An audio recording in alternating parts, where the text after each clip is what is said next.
Excellent. Namaste, everyone. Christian Long, Life Enhancement Consultant, giving you a big and beautiful shout out on this Transformation Q&A Thursday from Maui, Hawaii. And before we begin, let us invoke. It's a little windy, but it's pretty out. Beautiful energy. I thought everyone could tap into it. So be aware of the heart. Be aware of the crown. Be aware of the heart and the crown together.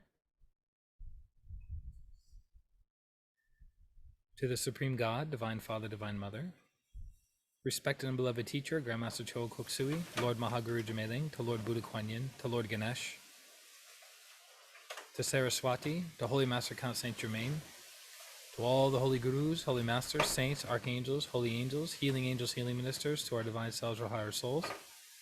We humbly invoke for your divine light, love, and power, for your divine help, guidance, and protection, for your soothing, healing energies.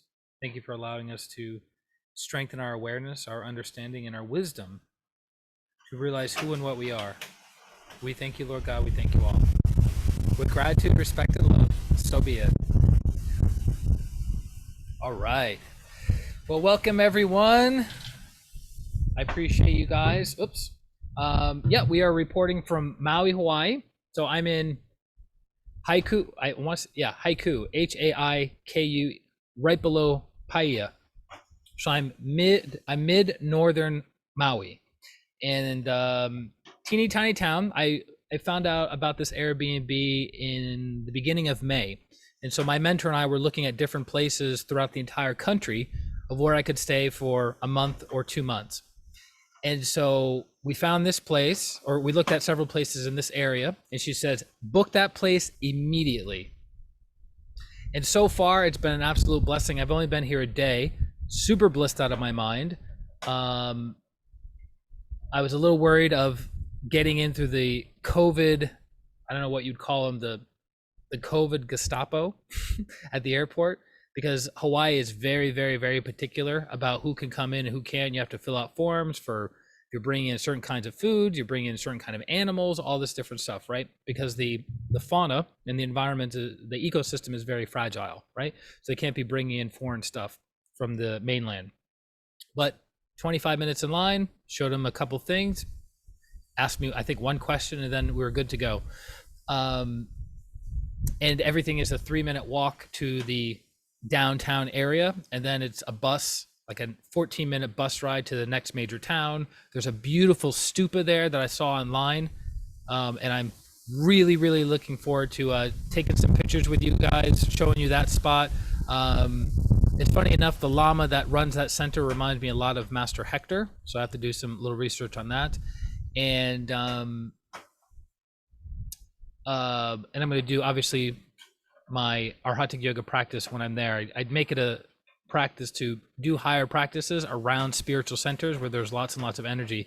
And in 2007, the Dalai Lama visited this particular stupa and gave it a blessing. So looking forward to it. But everything is super, super close. I'm going to do maybe rent a moped for a few days, rent a motorcycle for a few days, rent a car for a few days, do jet skiing. So I have, things I want to do on my days off, which I'm doing my best to actually have days off while I'm here. And then I may even bring my son out here next month when I'm in Honolulu. So I haven't decided that yet, but he kind of threw the old, Dad, I've always wanted to go to Hawaii. I'm like, that was pretty clever. And it was funny because he wasn't actually saying it from the point of guilt tripping his father. He just happened to time it at the right time to say that he'd always been wanting to go to Hawaii. And funny enough, he actually has always wanted to go to Hawaii. So it was just the timing of it. So it makes me go, all right, how can we make this happen, right? Because it's not only the ticket of him coming out here, but it's the logistics of him getting his COVID test on time, just like I had to, all those particulars, okay? So I have our questions here. For those of you who submitted your questions, I appreciate and thank you very, very much. So let's get into it. And everything, right? I'm still being, it's clear, not too much wind, not too much, right? Everything's good? Okay, good. And we got the chat bar open, so if you have something that comes up, feel free to throw it out there. Okay, so first question. Why is it important to face east when meditating? That's an excellent question. This question is covered in great detail in the class that by Master Cho called Pranic Feng Shui, which is the only clairvoyantly validated Feng Shui course in existence, to my knowledge. In existence, throughout the entire planet, it's the only clairvoyantly validated class on Pranic Feng Shui, meaning Feng Shui is about how does energy flow in, out, and around something, right? Whether it's your home space, your office space, your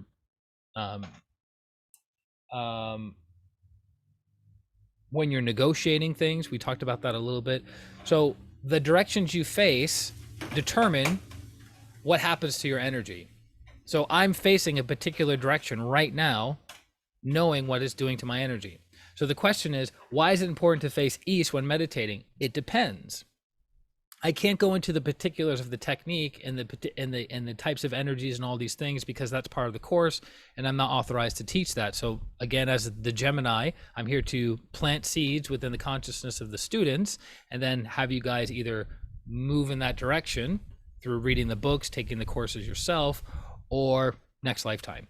But in essence, there's a certain kind of energy that emanates from the east that activates the upper chakras, right? So if you're meditating, do you want to have lower chakras activated or upper chakras activated? It depends, but in general, you want your upper chakras more activated than your lower chakras. It allows you to leave the body. It allows you to go higher in your practice, right? Versus another direction where you want to be more grounded, more practical, earn more money, right? Or you're studying something. You engage different chakras that need different kinds of prana or different kinds of energy. So the class, Pranic Feng Shui, goes into that in great detail. It's a 2-day class, super throat chakra, probably the most throat chakra class next to advanced pranic healing that I'm aware of, because there's a lot of details. And a lot of people in Feng Shui focus on the wrong details. The most important thing of Feng Shui is the entrance that is used most often by the people going in and out of a house, in and out of an office building, in and out. That's the most important thing when it comes to Feng Shui. So it's important to face east to activate the upper chakras. Okay. Next question. If you're stuck, you've been tithing, meditating, service, forgiveness, and getting healings when the budget allows, what else can you do to move forward? How do you figure out what is holding you back? You've sat still and quietly asked, but no answers. Really good question. So basically you've done everything and you're still stuck, right? That's the question. I've done everything and I'm still stuck. Well, number one, you haven't done everything. Ta-da! That's the first one. And I pull that from Anthony Robbins, right? Because people in his seminars and workshops say, I've tried everything to grow my business just a little bit more and nothing is working. Oh, really? You've tried everything? Or have you tried 5 or 6 things half-assed and you're not growing, right? So number one, you haven't tried everything. Number two, the lesson comes in layers. So I remember many years ago, I had a very bad experience happen in my life, quote unquote bad experience. It was just what had to happen. It was my karma. It was that time of my life that karma needed to materialize. And so about a year later, I was still suffering from that thing. And I said, and I was actually on a call with Master Ko, it was instructor training. And I said, Master Ko, I've been doing everything that I know to do, right? I've been tithing, I've been doing forgiveness, I've been doing healing on myself, and this thing is still bothering me. It's not been quote unquote resolved. And he says, sometimes things take time. Sometimes things take time. So he says, what had happened to you was like an open wound. So the wound is sealed, and now it has a scab over it. But if you rip the scab off too quickly, there's going to be a lot of pain, and then you're kind of going to be back to where you started from. So what am I getting at? Sometimes things take time. Sometimes we don't know what the cause is the main cause.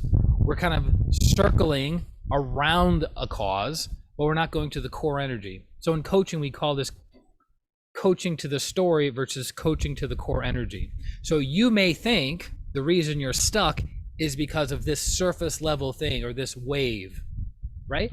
Versus going to the depths of the ocean and going, aha, the core energy is actually low self-esteem. The core energy is actually self-sabotage. The core energy is fear, right? But we're talking on the story level, and we keep circling around and around and around, and we never get to the core energy of it. I'll give you one. There was something that kept coming up again and again and again and again. I go, I've done so much work around this. Why isn't it happening now? You know what the answer was? That came relatively clearly and quickly. Patience. How's that for the lesson? You're like, look, I'm ready to be done and over with this stupid thing. Aha, there's your lesson. Why can't I learn it faster? Why can't I move forward faster? Why can't I? It's like this. It's like you want to become enlightened. You want to become an illumined soul. All right, I'm ready to become an illumined soul. Let's go. That's your block. Your attachment to becoming enlightened. That's your block. Another way of looking at it is, I remember many years ago, I would say to the masters, well, I can't wait to be a level 4, a level 5, a level 6 Arhatic yogi, because it means this, this, and this. They go, you're thinking about it the opposite. Be a soul of service that the great ones will give you the energies of a level 4, a level 5, a level 6 practitioner. I was like, yeah, but I don't like that. That doesn't sound as cool. Do you understand? It's like, be of service and the great ones will give you the energy, versus give me the energy so I can be of service. So number one, you haven't tried everything. Number two, it could be a function of practicing that thing or things you've been practicing for a prolonged period of time. I want to get in shape. I went to the gym for 1 week and I'm not super in shape. What the hell is going on? Sorry, doesn't work that way. Right? But that's the thought process. It's like, I've been doing everything I can for the past month. Yeah, but you've been not doing everything you can for the past 20 years. And people don't make that connection.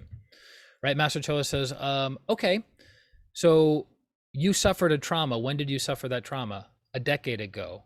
Okay, how many healings have you got? 3 healings. Okay, is it realistic to have those healings go, that 10-year trauma and 10 years of energy to go away in 3 healings? No, it's not realistic. I've been tithing every day for the past 4 days and I'm still stuck. Well, you're not seeing it clearly. Maybe you haven't learned the lesson yet. Correct. There's a lesson that needs to be learned.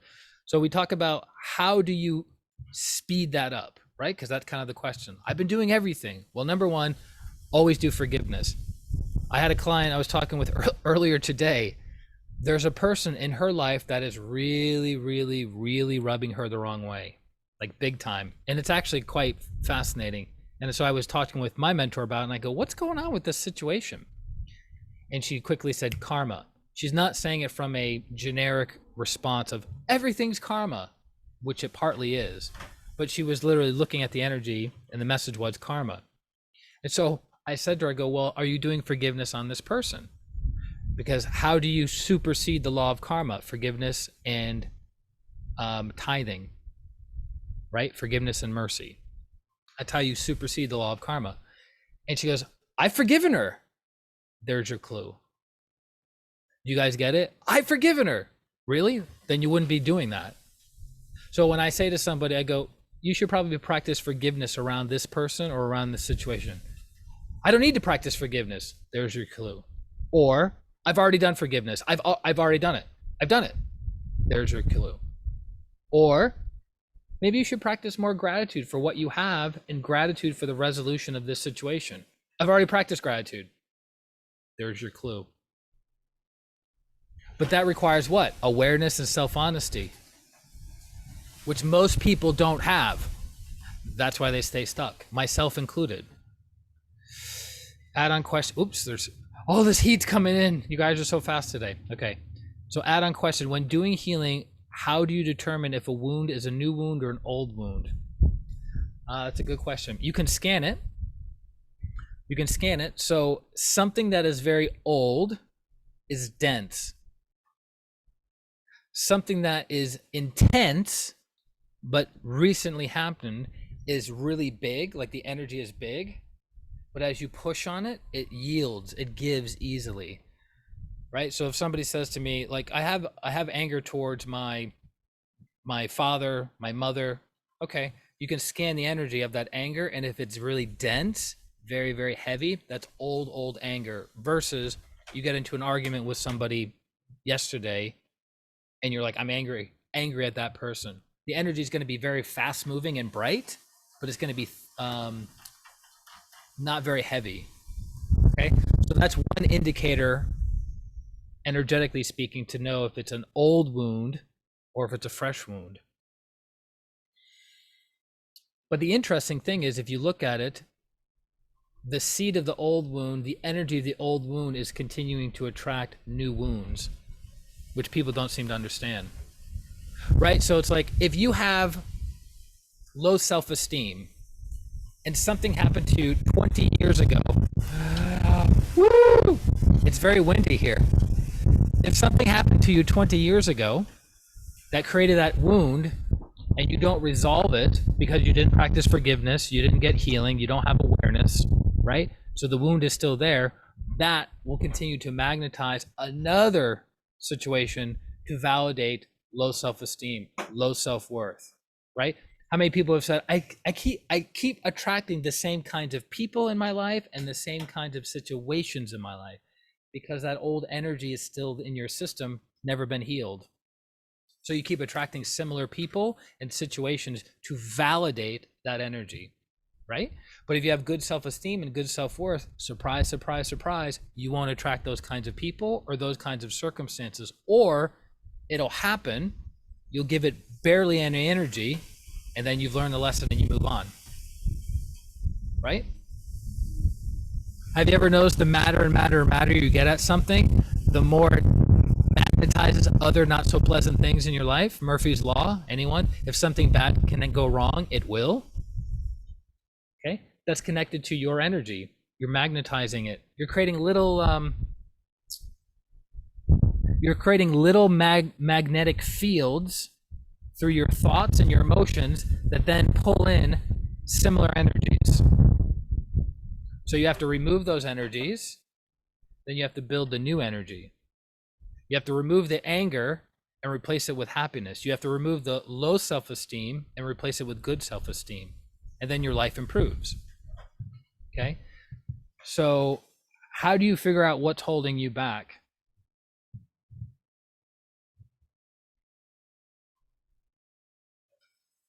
Humility. Humility. So humility is saying to God, to the great ones, to your higher self, look, I, the little I, my personality doesn't know what to do right now. I'm grateful for the lesson. I'm grateful for the opportunity to move forward. I'm grateful for any and all channels to come to me to help move me forward. And you let go. Versus, why does this always happen to me? This is not fair. Life isn't fair. People aren't fair. Life is so cruel and mean and harsh, right?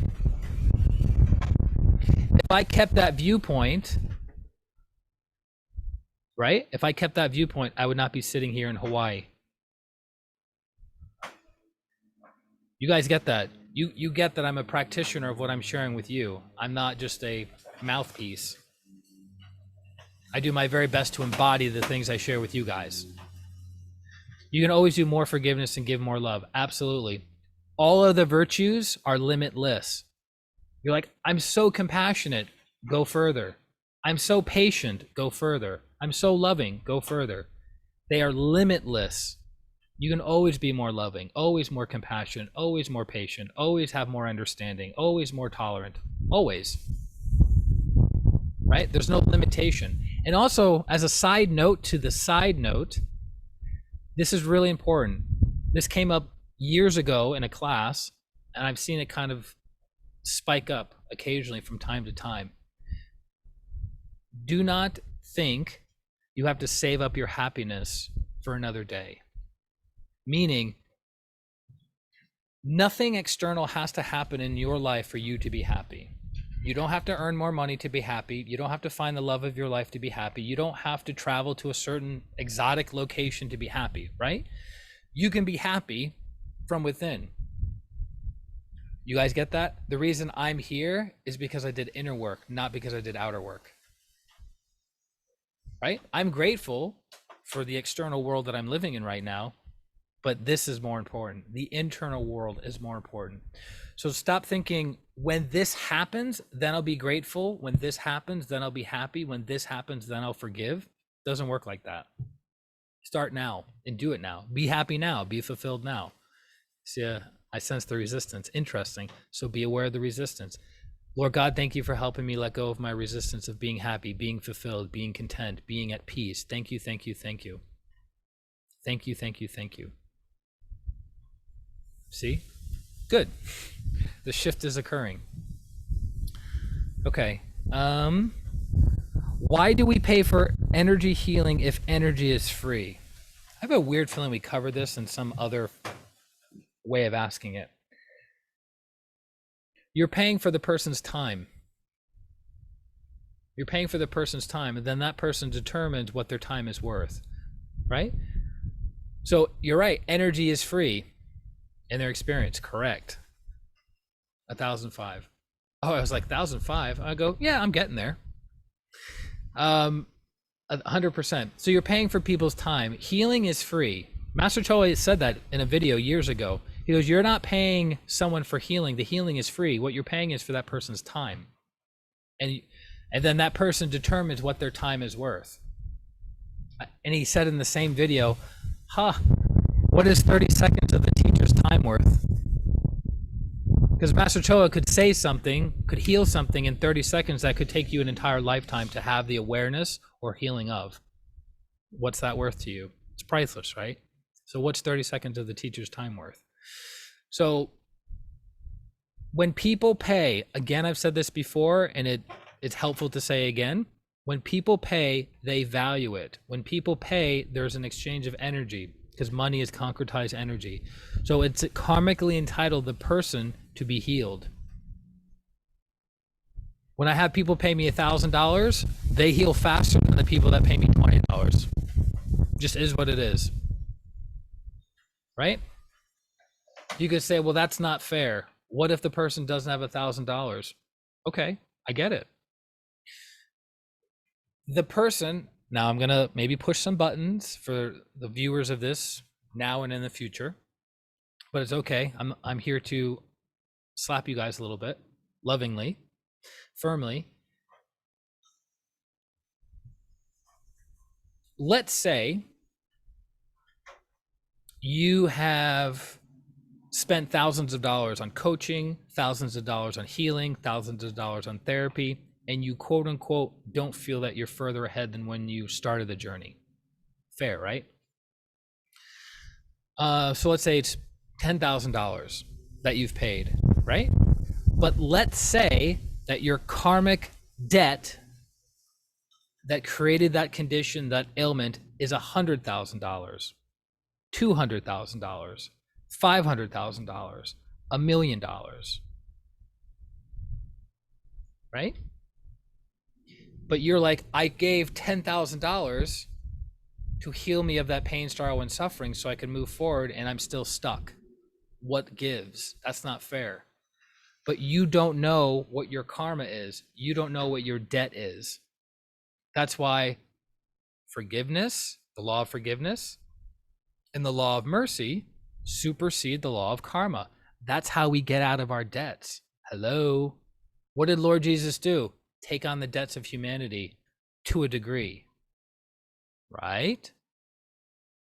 Because he has enough quote unquote spiritual wealth to pay off the debts of other souls. That's what the great teachers do for us. Hello? Do you guys understand how powerful that is? That's how you're able to get out of your debt. If I give $1 to charity, I get $10 back. So don't you think that's a faster way to get out of what I owe? Hello?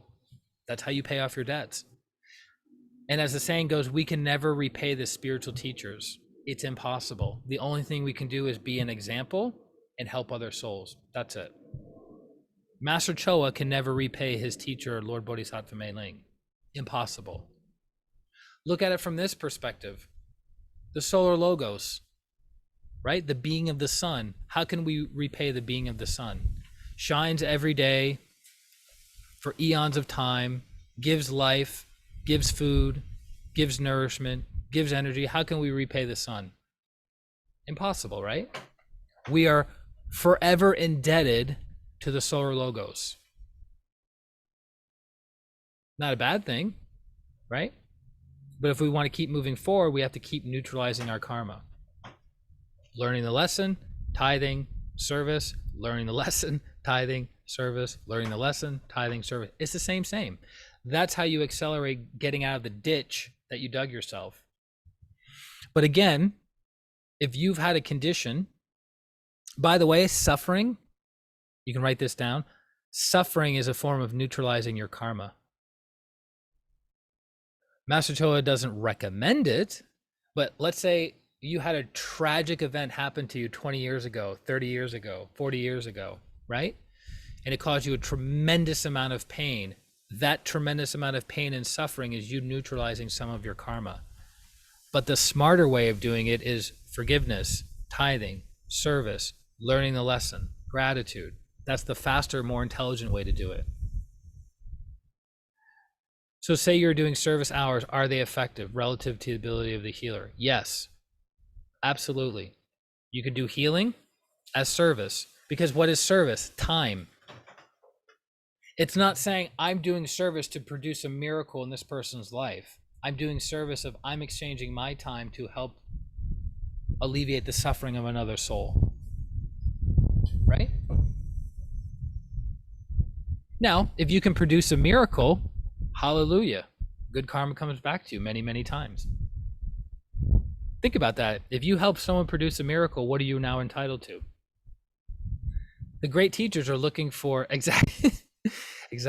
The great teachers are looking for souls who want to be of goodwill and the will to do good. So if you're saying, I'm willing to be a channel, then they empower you and help you produce a miracle if the person is karmically entitled to having that miracle produced. So you need two things. You need the karma and you need the right soil, the conditions. You need both of them to come together to produce the result, meaning the person can have the good karma, but the circumstances aren't there to materialize the good karma. So you as the healer raise your hand to say, I'll be the channel, I'll be the circumstance for that person's good karma to materialize. That makes the suffering sound a little better and worth going through. Yes. You don't have to go through that though, but when you suffer, you neutralize some of your karma. Simple question, but a lot to it. So again, why do we pay for energy healing if energy healing is free? Well, someone had to organize through their time and effort how to access this unlimited free energy. That's like saying, why do we have to pay for electricity? It's free. Yeah, but somebody had to figure out how to harness it. Hello? Divine energy is everywhere. Yeah, but how do you access it? I don't know. Exactly. So that's what you're paying. You're paying for karmic entitlement and you're paying for the person's time.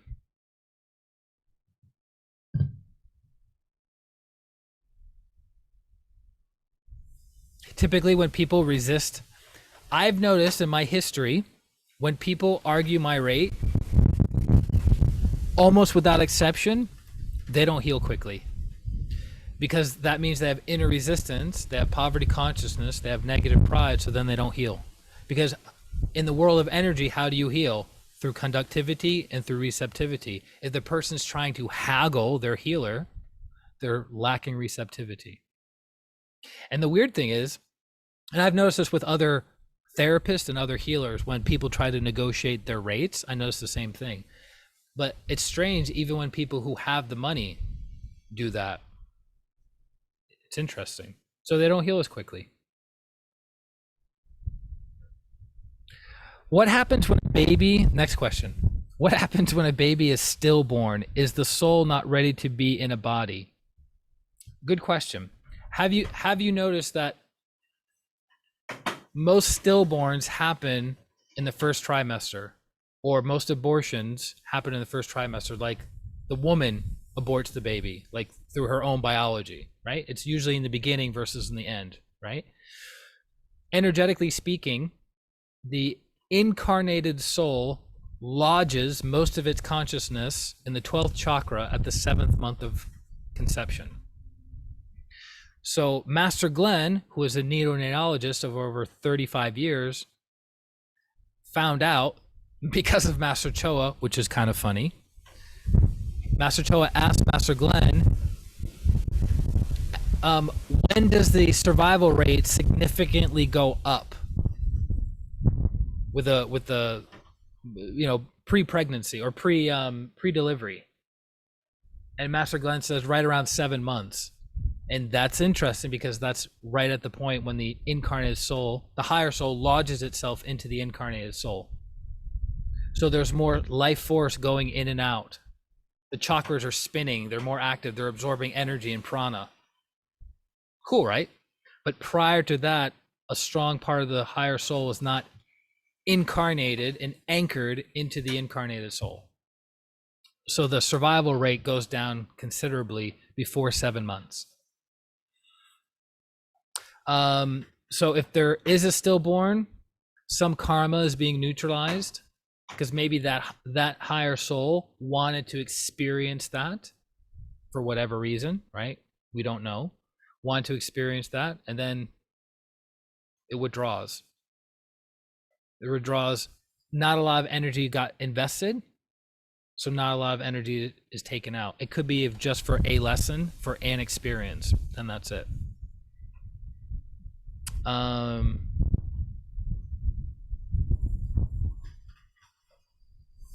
Lack of will. To be born, you have to have will. It's a function. Will is a function of creation. So it's like maybe the will wasn't there.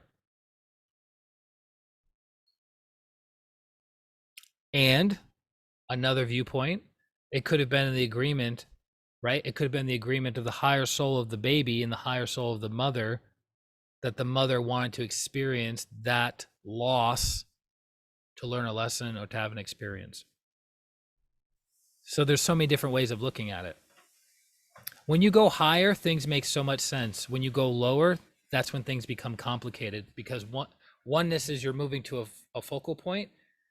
Separation is just keeps going, right?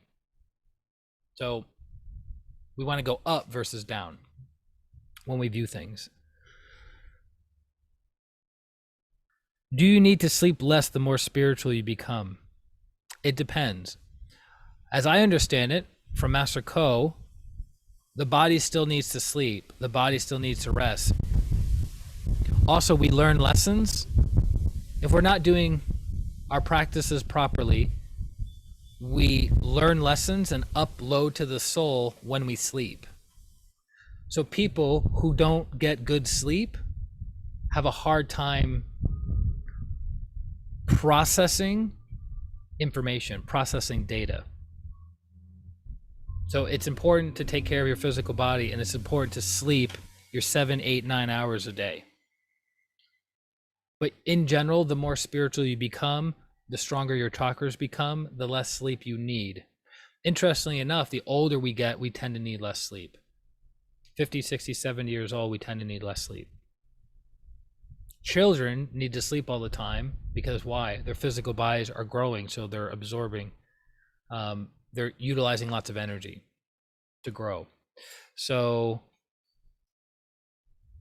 until we're at the saint/holy master level, sleep like a normal human being, because the body will age very quickly if you don't. Next question. Should you marry a person with different religious beliefs? It depends. It depends. So Grandmaster Chola Koksui says, religion divides, spirituality unites. Right? So when people start saying my God versus your God, my belief system versus your belief system, there's separation. Right? People who are fanatical or fundamental in their viewpoints have small crowns. Why? Because they don't see oneness, which is the crown. They see separation, which is the lower chakras. So it's my holy book versus your holy book. My God, your God. My teacher versus your teacher. My spiritual school, my spiritual practice versus your spiritual school, your spiritual practice. Right? So when you go higher, you see oneness. When you go lower, you see separation. So if you have one person is spiritually developed, they can look at their partner and they can determine where that person is developmentally. But a person who is spiritual and connected to their higher soul, and a person who is fanatical or fundamental in their viewpoints about their religious practice, there's going to be conflict. Unless you're Christian Long who doesn't sleep. No, actually, that's a factor of why I've had a hard time processing a lot of my life lessons and experiences, because I wasn't sleeping, so my body couldn't process the energies. That's why I got 10 hours of sleep, and I feel like I could penetrate steel with my eyes, right? So when I keep sleeping while I'm here, things will get better and better and better, right? So back to the question. So it's not about whether the person believes in Christianity versus Judaism, or Buddhism versus Hinduism, or agnostic versus fundamental Baptist. That's not really it. That's not really it. It's about the character of both people. That's what it's more about. Right? It's more about the character, because you can have a person with good character who is a strong Christian, and a person with a good character who's a strong Buddhist, and they can be married to each other, because it's based on character. It's not based on the nitty-gritty details of the religious practice. Meaning, could I be with someone who was a Reiki practitioner? Of course. Right? Could I be with someone who doesn't believe in God? Be pretty hard, right? Because that's not a fanatical viewpoint. It's the acknowledgement of who and what they are and who they're connected to. So it would be very difficult for me to spend my life with someone who doesn't believe in God, or not even believes in God, but someone who doesn't have experience of God. But mentally they could say, yeah, I don't believe in God, but if you look at their life is filled with character. So it depends, right? They're a good person. They do service. They tithe. They save their money. They're very loving and kind to others, but they don't believe in God. That's just a belief system. So it depends. You have to look at the character, how the person embodies their character, because you can have people that talk really well. Hello, preachers, priests, healers, that talk really well and are super cruel to other people, right? So you have to look at the character. That's what I would suggest. Now, if the person is really into their religion and another person is really into their religion, and they're unwilling to see from the other person's point of view, then there's going to be what? Conflict all the time. So it probably wouldn't work. It's a good question. So marry or be with someone based on the virtues versus the nitty-gritty. That's what I would suggest.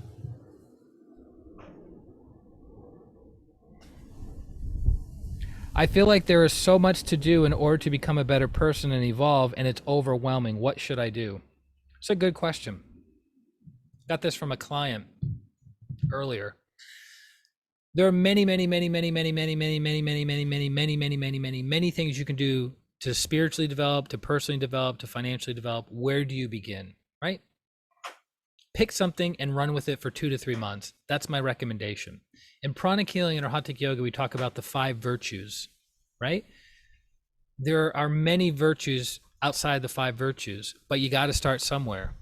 So you take them, practice loving kindness and non-injury towards oneself for 2 to 3 months. That's it. Focus on that. Focus on that. So instead of being in a state of overwhelm and spinning your wheels and not moving anything forward, just go, okay, for 15 minutes a day for the next 2 to 3 months, I'm going to focus on loving kindness and non-injury towards myself. That's it. There you go. And that will make you a better person versus spending 2 to 3 months jumping around, never develop any depth, and being overwhelmed all the time.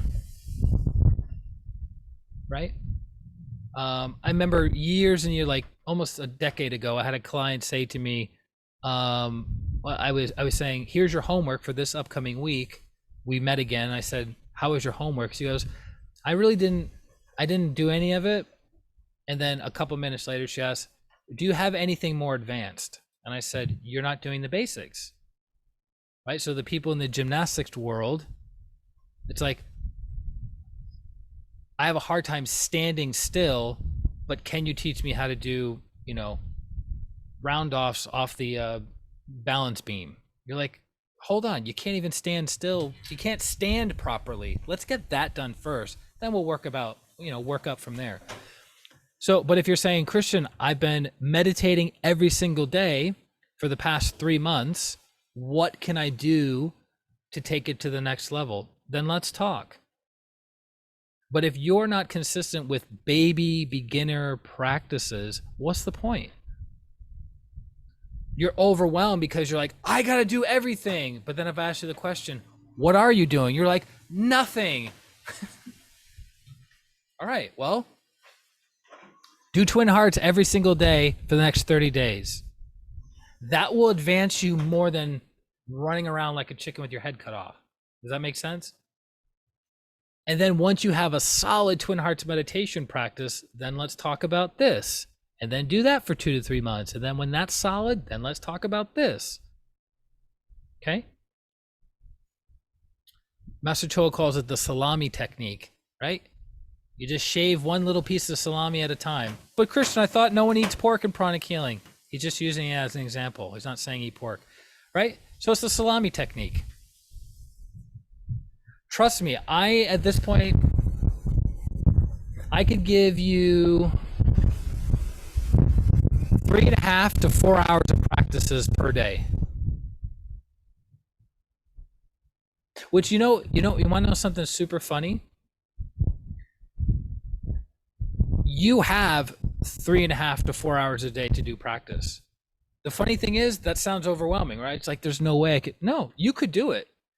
You have 3.5 to 4 hours a day that you could do and cover basically everything in your life. But how many are you going to do it? Not many. I'm so overwhelmed. Yeah, but you'd rather spend 10 hours feeling overwhelmed. Why do that? I could give you practices 3.5 to 4 hours that with regular practice over a period of years, you would obtain illumination that most people will never attain in 100 lifetimes of half-assing it, right? But people would rather stay overwhelmed. So I hope that makes sense. That's how you get out of overwhelmedness. Look at your calendar, put it on your calendar, and do it for 2 to 3 months. Once you manage that, take it to the next level. Then you are no longer overwhelmed.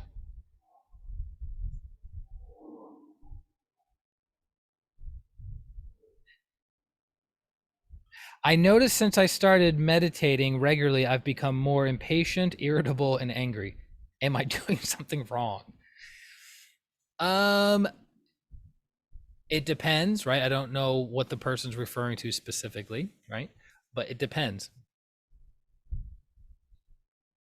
If you're meditating too much, that will happen.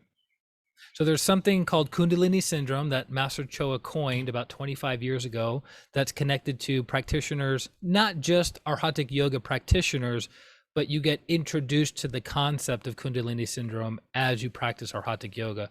But everyone can suffer Kundalini syndrome, whether you're Arhatic or not, pranic healer or not, spiritual or not, atheist or not. It's basically you have more Kundalini energy rising up through dirty channels than you have divine cleaning energy coming down. That's Kundalini syndrome in a nutshell. So when we meditate, right, we sit down, we do our twin hearts, the heart expands, the crown expands, the spiritual cord expands, energy comes down. As the divine energy comes down through our system, it cleans out the aura, cleans out the channels or the meridians, it cleans out the chakras, making space for what? Kundalini energy to rise. Well, if you have a lot of stuff in your system that you've not purified, then as soon as Kundalini energy hits it, it sensitizes that energy within your system. So if you have lots of anger that's unresolved, which, ask me how I know about this, if you have lots of anger that's unresolved in your system, and Kundalini energy hits it, the energy of anger got magnified by 5, 10, or more. A factor of 5 or 10 or more. That's why spiritual teachings and high-level spiritual practices are secret. That's why they're secret. Because too much energy too quickly with no virtue will destroy you and many other people around you. Think about, here, let's plant the seed, or not plant the seed, erase, to give you the idea. Think of the most angry you've ever been, right? Connect to that time that you were the most angry. You can you were completely off the handle, right? Picture that. Picture how out of control you were. Verbally out of control, mentally out of control, emotionally out of control, even physically. Maybe you're physically violent, out of control, right? Now, magnify that by 10. And have that be your regular occurrence. Ta-da. Disconnect everyone. Okay, that's what I'm talking about. That's just with one thing. Now, let's say, I'm not planting the seed, just giving you awareness. Let's say, Miracle Mornings is a great book, by the way. Let's say you have self-delusion, which we all do, but let's say you have strong self-delusion and you start meditating and you start energizing self-delusion. Do you know what your life will look like? Not so good. That's why we talk about this again and again and again and again. Character building, becoming a virtuous person is the foundation for your physical life, your professional life, and your spiritual life. Everyone wants more energy. Most people can't handle more energy. You have to purify yourself. Once you're clean, bam, lots of energy, and you'll do great things in the world. That's why the great teachers won't empower most disciples like that, because most disciples are impure. They can't handle it. Like the joke with The Few Good Men with Jack Nicholson and Tom Cruise. He's like, I want the truth. And he says, you can't handle the truth. What do you think he means by that if you look deeper into the background of it? Because if you knew the truth, it would be too much. It would overwhelm you. Okay? So if you are noticing that you're meditating and your life is becoming worse, it's because of lack of purity, lack of character building. So what's the solution? 1, stop your meditation practice entirely. The only one we don't recommend people stop is twin hearts. In the higher levels of Arhatic yoga, there are practices. We have a systematic way of like determining what to stop, when to stop. But always do twin hearts. Why? Because it keeps your heart open, keeps your crown open, and keeps divine energy going through your system. And it doesn't awaken Kundalini energy quickly. It's more of like a gradual upgrading. And the heart does what? Transmutes energy. So if you have a lot of anger coming out, but your heart is super big, it transmutes the anger, softens it, transforms it. Does it make sense? So you always do twin hearts. What else can you do?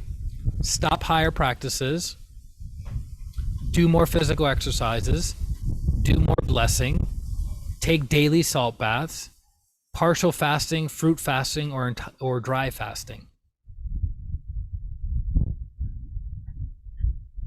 Right? You can do those things as well. Also, learning the lesson. Sometimes healing is not enough. If it's a lesson, healing will not help. I'll say it again. If it's a lesson, healing will not help. You have to learn the lesson to move forward. Okay? So it's not that you're doing something wrong, it's that you need to modulate. By the way, as Master Choa has said, it's not the teacher that is giving you the wrong technique, it's the impurity of the students practicing the technique is the problem. Which means what? Personal responsibility. Oh, it's this practice, it's the teacher, it's this, it's your fault, your fault, your fault. No. I remember asking one of my mentors many years ago about tithing. It was tithing and something else. And I said, what if it doesn't work? What if tithing doesn't work? He says, well, what do you think is more likely? That the great teachers have been wrong for eons and eons and eons of time, or we don't have the right understanding? I'm like, well, it's probably me, right? He goes, exactly. So either Master Choa and great teachers like him are lying to us about tithing will make you more prosperous. Forgiveness will help you let go of anger and move forward. Gratitude will pull beautiful things into your life. So they're either lying about that or we lack understanding. Which do you think is more likely to be the case? I've been around Master Choa long enough and around these teachings long enough to know that it's my lack of understanding, not the teacher's technique. Which actually, you know why that's a really good thing? That gives you certainty. It gives you the ability to lean into something and go, okay, now don't become fanatical and don't become rigid in your thinking.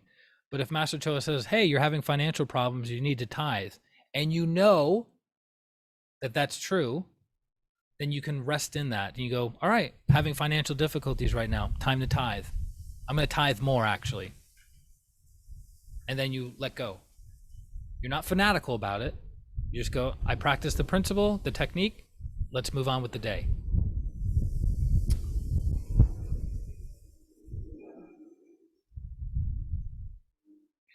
Next question. I love horror movies, but I feel they might not be the best to watch. What are your thoughts? All right. Where do I go from here? You know, the funny thing is, I know I'm talking to you guys and the members in this group don't have this problem. The only one who actually would probably have this problem would be me. But I'll share it for people moving forward. So my son wanted to watch a movie that his mom wouldn't go and watch with him. Why? Because his mom is sensitive. His mom doesn't like horror movies and those kinds of energies. Well, dad likes those. Dad likes those. And my son, I've never watched a movie with him. I've never watched a horror movie with him in a theater with him as a teenager. And I found out, holy moly, my son is super, super sensitive. Super sensitive. He was feeling things, because I'm feeling his energy as we're sitting next to each other. He was feeling scenes happening before they happened. His body was energetically responding because he can read the energy of the director and the actors in the movie. It's one that demons. Excuse me. Oh yeah, yeah. The Exorcist was banned in several countries when it came out in the early 70s because of the nature of it and how terrifying it was. So I did a stream about this 4 years ago when I got back from Fairfield, Iowa, after doing 2 months of inner work. And when you watch a horror movie, you merge your consciousness with the producers, the directors, the writers, who have to connect to what to make the movie? Horror. So you merge your consciousness with that, and then it bleeds into your energy body. So I had to disconnect my son after the movie, and I had to disconnect myself after the movie, right?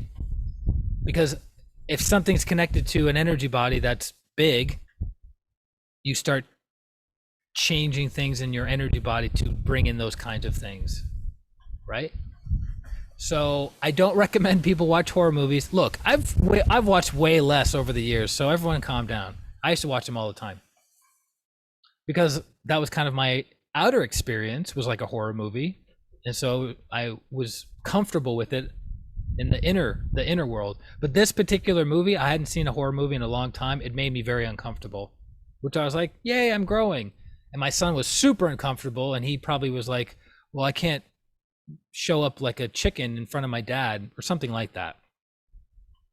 Maybe that's why we kept watching it. I saw it backwards during a Freddy Krueger movie in high school. It was so gross. Yeah. So again, remember how we talked about pranic feng shui earlier? That's an aspect of feng shui, that when you surround yourself with beautiful things to look at, it influences you in certain ways. Even the Bible knew about this technology. Even the Bible. Isn't that amazing? They knew about these things 2,000 years ago. So if you have anything in your house, this is a side note, anything in your house that evokes good feelings within you, keep it and keep it front and center in your consciousness. Anything that brings you down, take it out of your house, throw it away, donate it, whatever. Right?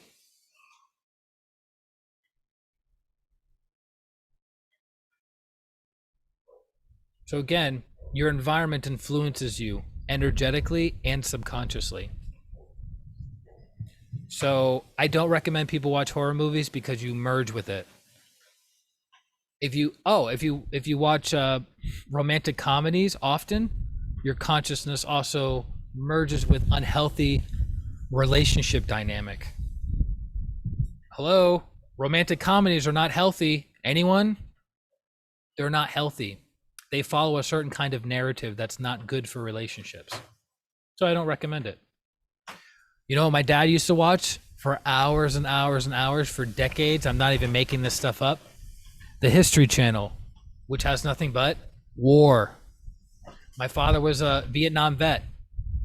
He killed people. He saw people killed. So when he comes back, he watches History Channel. War, Nazis, Vietnam, Korean War, Desert Storm, war. So what does that vibrate in his energy body? War. My father wasn't a violent man, but he was definitely traumatized as a teenager by being in Vietnam. So stay away from horror movies. Just throwing that out there. Okay. Last question. Dun, dun, dun. Is coffee good or not so good for a yogi? It depends. So what does coffee have? Caffeine. What is caffeine energetically? Orange prana. What are the properties of orange prana? Expelling. Right? So if your navel chakra does not produce a lot of orange, drinking coffee helps your navel produce orange, which allows you to go to the bathroom. Because caffeine is a diuretic. It's not the coffee that's the diuretic, it's the caffeine that's the diuretic.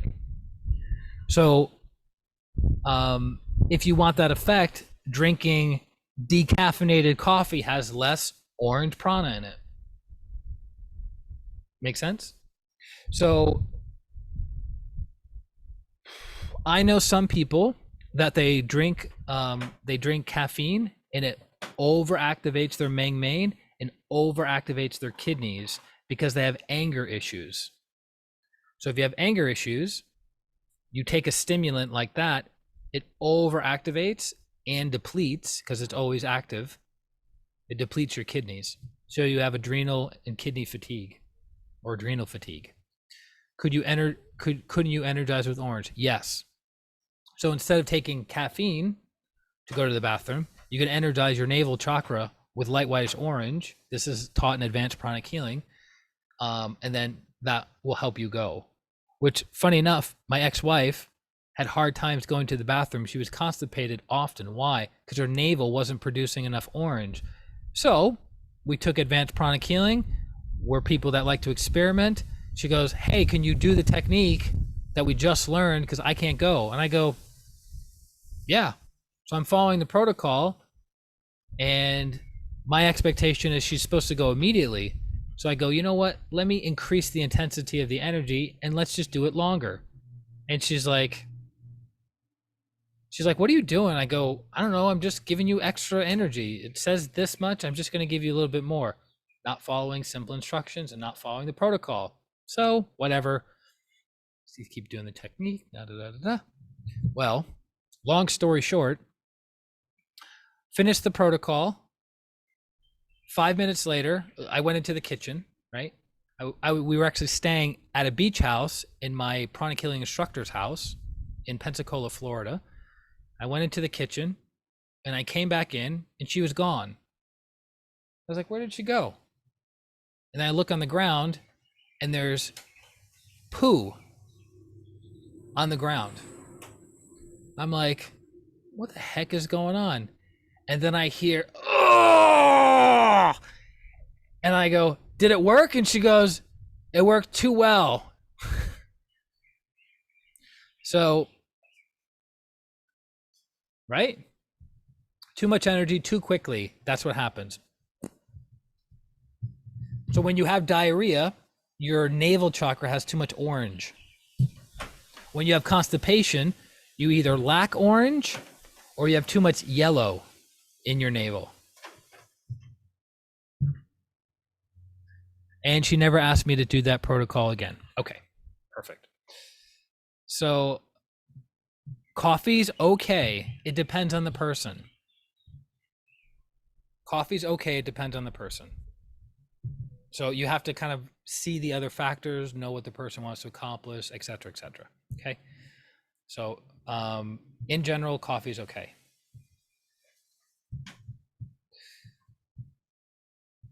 Any other questions, comments, concerns, clarifications? We're done. Hallmark Channel binge watching. That's true. And I think that's a good point.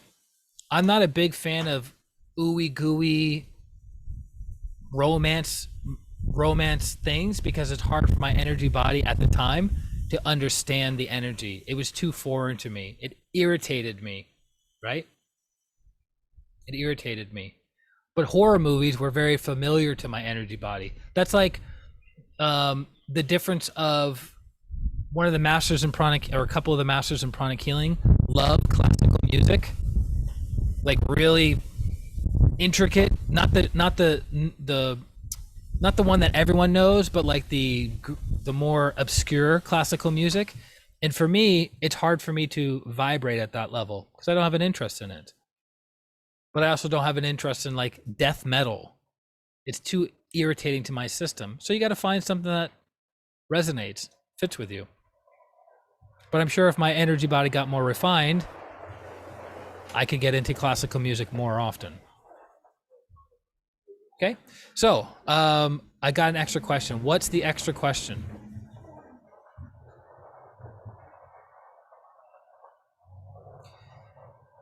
Can your green fire suck in negative energy, or do you have to actually put the negative energy into it? For simplicity's sake, yes, you throw it into the flame. So for those of you who not know, when you're taught basic pranic healing, advanced pranic healing, pranic psychotherapy, you're taught to create a flame, a green flame or a violet flame, to throw congested energy into if you don't have a salt basin or salt water bucket. So yes, you throw the energy into the green flame or throw it into the violet flame for simplicity's sake. But yeah, there are higher levels of truth to that. Okay? I don't know why my kidneys are hurting.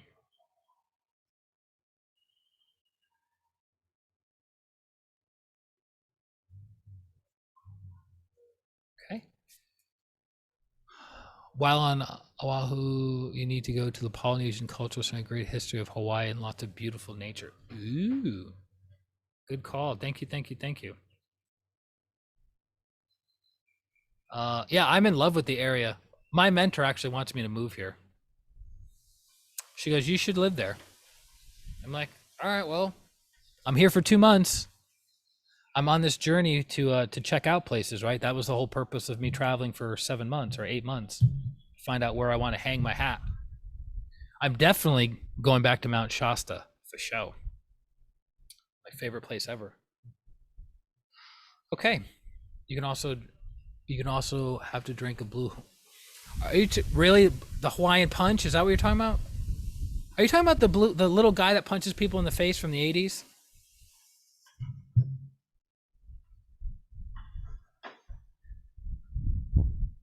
Right? Wasn't that his thing? I bet that wasn't even created in Hawaii. Oh, it's a rum drink. Oh, so you guys know Chris, obviously. He wants me to drink what does he call it? Hold on. I know we're off course, but that's okay. You can always fast forward it. He asked me twice actually. Maitai, Maitai. He's asking me if I had one yet. He keeps asking me. Have you had one? Have you had one? I haven't had one. It's a Mai Tai. Mai Tai. Mai Tai. I haven't had one yet. So I have to find a place in town that I can actually get one. Those are good too. So by the way, to add as the bonus to this, 1 shot, you heard one, of clear alcohol is cleansing for the energy body. Now, if a person is prone to alcoholism, no, you don't do this. But 1 shot of clear top shelf alcohol, typically sake or vodka, has a cleansing effect because the congestion goes through your health rays faster. Past 1 shot, you start congesting your solar plexus. So 1 shot of clear top shelf alcohol has a cleansing effect. Especially if it's cleansed, you can clean it and program it. I'm saying too much. You can clean it and you can program it to have other effects. Does that mean we can drink whenever? No, it's not what I'm saying. Okay, but I will check out the Blue Hawaiian / Mai Tai and go from there. Shall we close? Beware of the heart. It's so funny. It's 3 o'clock here. Beware of the heart. Beware of the crown. Beware the heart and the crown together. To the Supreme God, Divine Father, Divine Mother. Respected and beloved teacher, Grandmaster Choa Kok Sui. To his teacher, Lord Bodhisattva Mei Ling. To Lord Buddha Kuan Yin. To Sarasvati. To Holy Master Count Saint Germain. To all the holy gurus, holy masters, saints, archangels, holy angels, healing ministers. To our divine selves, our higher souls, we thank you all for your great, great blessings. Thank you for your healing energies. Thank you for your greater awareness and understanding of who and what we are.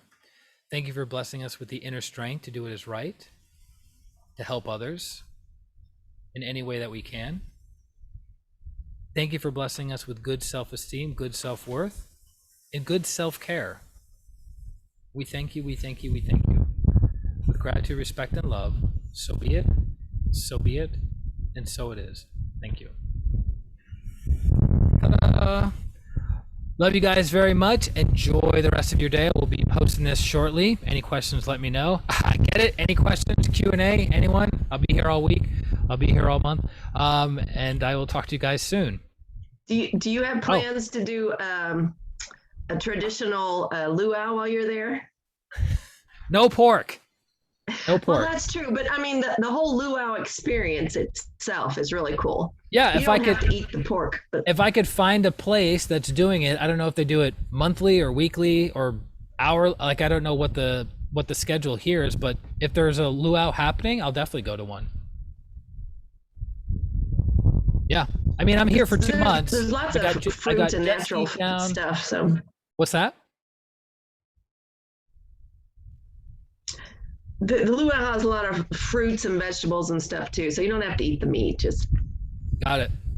Yeah, I'm all about it. Thanks, Chrissy. I won't, because I brought my stuff with me this time, finally. But yeah, I'll keep you guys posted. Stuff on Facebook, whatever. If you have any other suggestions, by all means, let me know, and I'll definitely check it out. So I'm only really going to Maui and Oahu, and that's basically it, because there's only so much time, and I don't want to like feel rushed, right? This is a time to rejuvenate. So if I'm running all over the islands, I'm not going to have that opportunity. Okay. Hike up Diamond Head. Okay. Diamond Head. It's in Maui. Yeah. Oh, Oahu. Okay. it's on Oahu. Okay. Diamond It's Head. an old I did it 8 volcano. months pregnant. Okay. I'm on So it. I know you can do it. I'll hit that for the month of October then. Done and done. Love you guys very much. I'm off to the races. Bye bye. Enjoy.